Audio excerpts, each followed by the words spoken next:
Hello and welcome. I hope that you're doing well. In this video, we're going to be taking a look at Bootstrap cards, which are essentially bordered divisions of data that could be used to group together similar data in sort of like a card-looking format.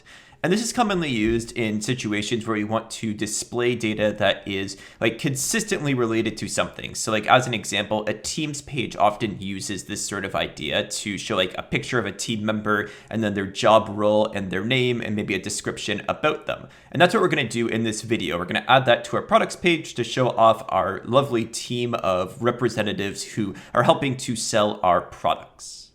So understanding that, let's get right into it. Go over to the code here. And what I'm going to do is I'm going to start off by just putting in like a header here. And the header is just going to say like our team, something like that, right?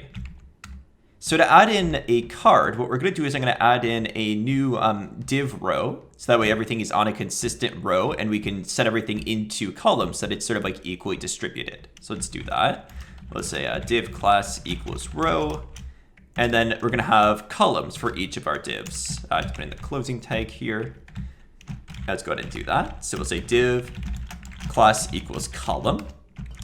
And now inside of the column, we're going to create a card. And the way we do that is we define a div, we give it a class that's equal to card, and we can provide some styling for it. Now the styling that I typically put in is a constraint on the width of the card. And the reason why I do this is because often the images are larger than what we want them to display on the page, right? So this sets a limit how big the image is going to display.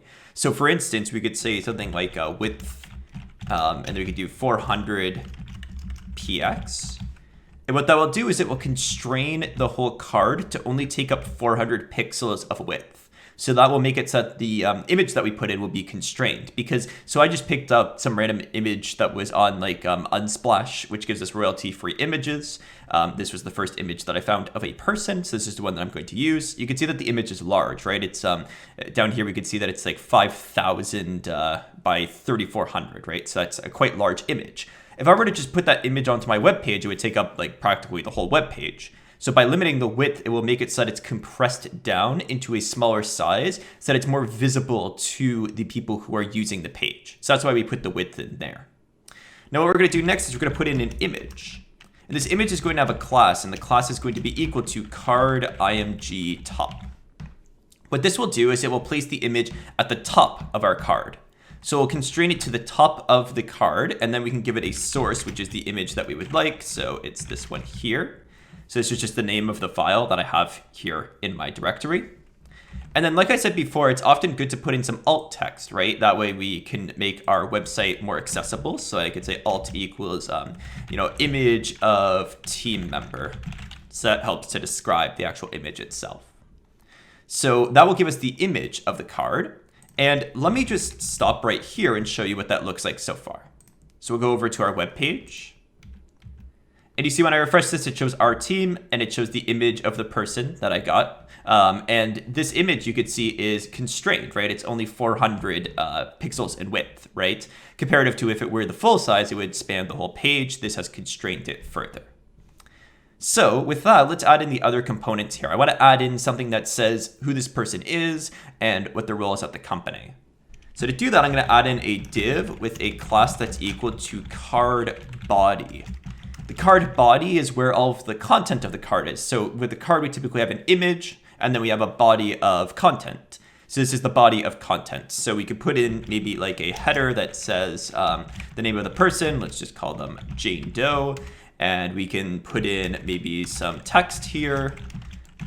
This would be card text. So actually, we'll put a class on this header as well. So we could put this header as class equals card title. So that'd be the title of the card. And then this one is the text of the card. So the text could be something like our CEO and owner, right? So maybe this is the owner of our company. So let's take a look at what each of these looks like. So let me go into our browser here. You can see what this has done is it's put this box around the content. You can sort of see these lines on the edges here. And you can see that the title is displayed at the top. So Jane Doe, which is the name of our person. And then this text here describes them. So our CEO and owner. And then we have the image as well. So you can see that what the card really does is it contains everything in a single container so that it's all in a coherent set. So that way everything is sort of together and it's grouped together by this border around the box, making it clear that everything here belongs together and describes the same thing. So that's really what our card is doing. Now, just to demonstrate, we can make like multiple of these, right? So we can continue to just like copy and paste these, right? It doesn't really matter what the content is. This is just a sample, right? So we'll just copy and paste it 3 times. You can feel free to change each of these to different positions and different images and really make the page look realistic. I just want to show you what happens when we add in multiple of them. And you can see here, well, in this case, it actually shows them one after the other. And the reasoning for that is because I accidentally copied the row as well as the columns. So let's just do that again, only copying the columns, keeping everything in the same row, like this. And now when we do this, what will happen is everything will show on the same row, just like this. So you can see that the div style for the row is applying so that everything is in the same row. And everything is in its own card. So you can see that this helps to really organize the web page. This looks like a real Teams page, ignoring the fact that everything is the same information in the same image. And this helps us to display data that is consistent and the same. So this gives you an idea of how the cards work in Bootstrap. So that's everything that I wanted to show in this video. I just wanted to show you the general idea of cards. So thank you for watching this video. In the next video, I'm going to show you a few other Bootstrap tools that we can use to build up this web page further.